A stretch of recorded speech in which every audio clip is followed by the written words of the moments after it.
Let's continue the conversation now with Gemma Tognini, Executive Director of GT Communications, and Sophie Ellsworth, the media writer for the Australian.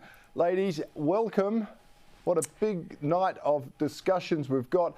Let's kick it off with the great Australian dream of home ownership. It's long seemed out of reach for most Aussies, but with interest rates rising, chief economist at one of these big funds warned in news.com.au today that Sydney and Melbourne are staring at the biggest price corrections in living memory. Now, Sophie, this is not good for mortgage holders and homeowners, but it's pretty good news for those wanting to get into the housing market. It's a matter of we should be careful what we wish for. Well, that's right, Cory. It is not great news for people who actually own their homes, but wonderful news for those looking to get into the property market. But I looked up figures today, ABS figures, that showed in 2021, national house prices rose in Australia by 23.7%. Now, in my view, Cory, that is absolutely unsustainable. And I think a price correction is something that the property market probably needs, because these house prices have been going up, and continuing to go up. And I don't think they can continue to climb at the rate they are climbing. And with my personal finance hat on, because I was a personal finance journalist for nearly a decade, I think this will help a lot of people trying to get into the property market actually be able to do that.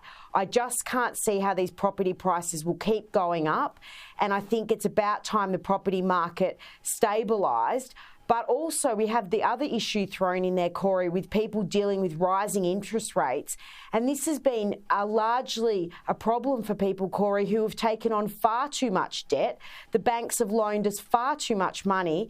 And now we're in a situation where Australia's got a very interesting few months and years ahead with what will unfold in the property space. Yeah, it sure does. And Gemma, this is the double-edged sword we've got here. People want more affordable housing, but we know that Aussies value a great deal of their personal wealth in their houses. They've been drawing against it to go buy holidays and pick up cars and a whole range of other things for cost of living. This is going to be a real body blow to those who are already struggling with the cost of living, and it could make things much, much worse yet. Oh, no doubt about it, Cory. I think perhaps my view might be somewhat unpopular, but I'm okay with unpopular. I've had braces and glasses all the way through school. I'm good with it. The cost of living is a challenge for everyone, myself included. At the moment, I paid $5 for a radicchio lettuce the other day. I just had to grit my teeth and do it.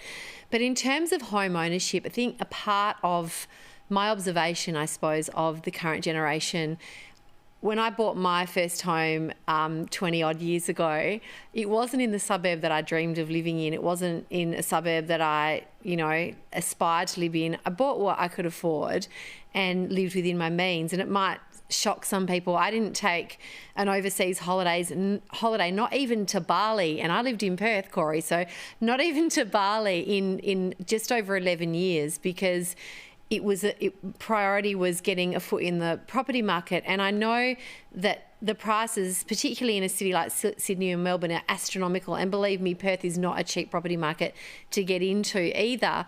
But there is an element of this conversation, and Sophie touched on it, there's an element of this conversation, I believe, about personal responsibility. I can tell you right now, the bank that I bank with was prepared to loan me more money than I could ever dream of paying back. It was ridiculous, the amount they were prepared to loan me, but I chose to live within my means. And I think there is an element of that in the current conversation that needs to be had.